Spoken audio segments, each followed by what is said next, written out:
Muchos cristianos piensan que si tenemos a Dios no necesitamos de nadie más. Pero eso no es lo que muestra la Escritura. Dios es todopoderoso, por supuesto, pero Él ha diseñado a la humanidad para ser una familia y nos creó de tal forma que nos necesitamos unos a otros. Por lo tanto, las decisiones que toma una persona afectan a otras y las decisiones de un grupo de personas, una congregación, un barrio, una ciudad, un país o el mundo mismo, afecta a todo el entorno. En Números 13 vemos que Dios manda a Moisés a enviar 12 hombres, jefes del pueblo, a reconocer la tierra de Canaán, para luego luchar y conquistarla. Estos hombres vieron a gigantes como Goliat defender la tierra y tuvieron miedo. Pensaron que no podrían luchar contra ellos, pero Josué y Caleb creían que Dios les iba a dar la victoria. En el capítulo 14 vemos que por la incredulidad del pueblo ellos no pudieron entrar en la tierra prometida. Aunque Josué y Caleb sí entraron 40 años después, ¿qué creen que hubiera pasado si el pueblo entero hubiera tenido fe y hubiera ido a pelear cuando Dios se lo mandó? Seguramente habrían entrado en Canaán 40 años antes.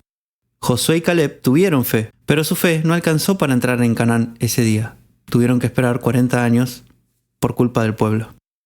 Éxodo 17 nos cuenta de una batalla entre Amalek e Israel, en donde cuando Moisés elevaba sus brazos, el pueblo tomaba ventaja, y cuando los bajaba prevalecía Amalek. Moisés se había cansado, así que Aarón y Hur fueron a sostener sus brazos durante la batalla. ¿Qué habría pasado sin la intervención de estos dos hombres? Todo el pueblo se hubiera visto perjudicado. Hechos 12 nos cuenta que cuando Pedro fue apresado y luego liberado por un ángel, en el 12:5 se nos dice que Pedro estaba bajo la guardia, pero, hay un pero ahí, pero la iglesia hacía oración a Dios por él.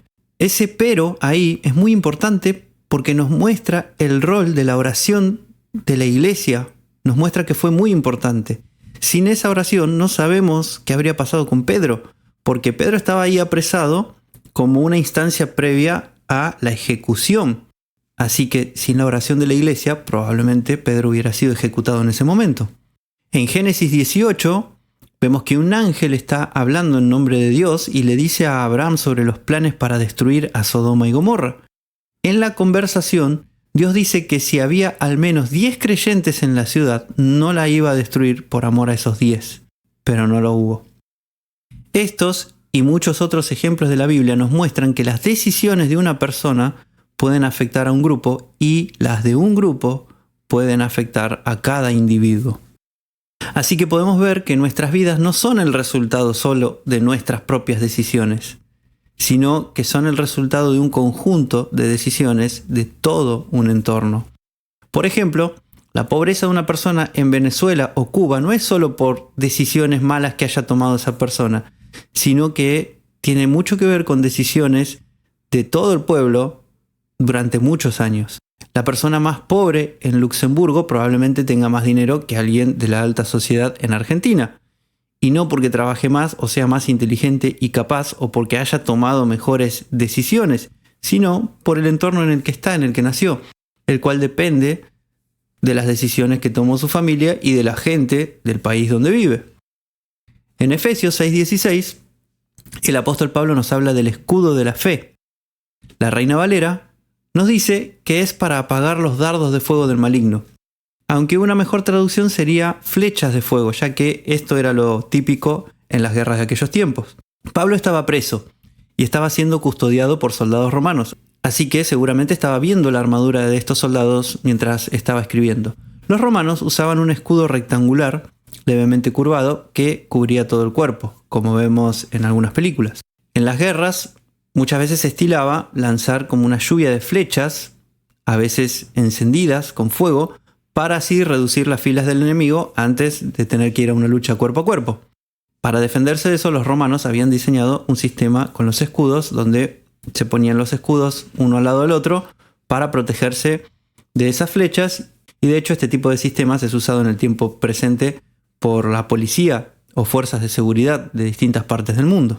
Seguramente habrán visto alguna película con una lucha romana donde los romanos forman una especie de cuadrado o rectángulo con sus escudos, formando como una especie de pared y techo para protegerse de las flechas que arroja el enemigo. Un soldado solo, con su escudo, no iba a poder resistir esa lluvia de flechas. Pero en este tipo de formación, todos se protegían entre sí. De hecho, si alguno dejaba caer su escudo, ponía en riesgo no solo su propia vida, sino la de sus compañeros. Tomando este ejemplo, tenemos que pensar en el cristianismo no como un andar individual con Dios, donde los demás no importan para mi desarrollo personal, sino como un equipo en donde todos necesitan de todos para protegerse y desarrollarse apropiadamente. Piensen en el escudo de la fe como esos escudos donde la fe conjunta nos ayuda a protegernos unos a otros. Si queremos resistir a los más fuertes embates del diablo, necesitamos estar juntos y estratégicamente unidos. La Biblia nos dice que los cristianos somos un cuerpo en Cristo. Dios podría haber dicho que cada uno de nosotros es un cuerpo unido a Cristo, pero dice que todos juntos somos un cuerpo, cada uno miembro de ese cuerpo. Esto lo pueden ver en Romanos 12:5, en 1 Corintios 10:17, en 1 Corintios 12:12, por ejemplo. Dios usa la figura del cuerpo para mostrarnos hasta qué punto nos necesitamos unos a otros. El crecimiento es conjunto. Por más que tengas un corazón muy fuerte, si tu hígado falla vas a tener serias complicaciones. Aunque tengas una vista perfecta, si te pegan en la cabeza quizá comiences a ver borroso. Aunque tuvieras las mejores piernas del mundo, si tus pulmones fallan no vas a poder correr una maratón. Entonces necesitamos que todos los miembros funcionen bien para hacer ciertas actividades. Por eso la Biblia dice que ni siquiera la cabeza puede decir a los pies que no los necesita. Una persona sin brazos puede aprender a escribir o a dibujar con los pies, lo vimos muchas veces, pero siempre va a ser más eficiente si lo puede hacer con los brazos. Del mismo modo, si al cuerpo de Cristo le faltan partes, Dios de todos modos va a hacer la obra que tiene que hacer, pero sin lugar a dudas, si cada uno de nosotros cumple la función que le corresponde, esa obra va a ser más eficiente y se va a hacer mucho más rápido y mejor. Por eso es importante que más gente conozca a Cristo, para empezar a formar parte de ese cuerpo y que los que ya somos parte del cuerpo seamos fieles a Dios y estemos conectados unos con otros. Con todo esto, espero que puedas darte cuenta lo mucho que nos necesitamos, los cristianos unos a otros, y lo importante que es que cada uno de nosotros estemos conectados, cada uno sirviendo conforme a la propia función que nos ha tocado, que Dios nos dio, según la guía del Señor. 1 Corintios 12:18 dice, pero ahora Dios ha colocado a los miembros en el cuerpo, a cada uno de ellos como Él quiso, porque si todos fueran un miembro, ¿dónde estaría el cuerpo?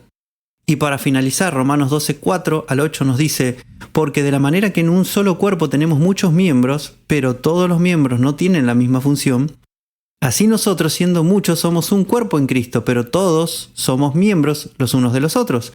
De manera que tenemos dones que varían según la gracia que nos ha sido concedida. Si es de profecía, úsese conforme a la medida de la fe. Si es de servicio, en servir. El que enseña, úselo en la enseñanza. El que exhorta, en la exhortación. El que comparte, con liberalidad. El que preside, con diligencia. Y el que hace misericordia, con alegría.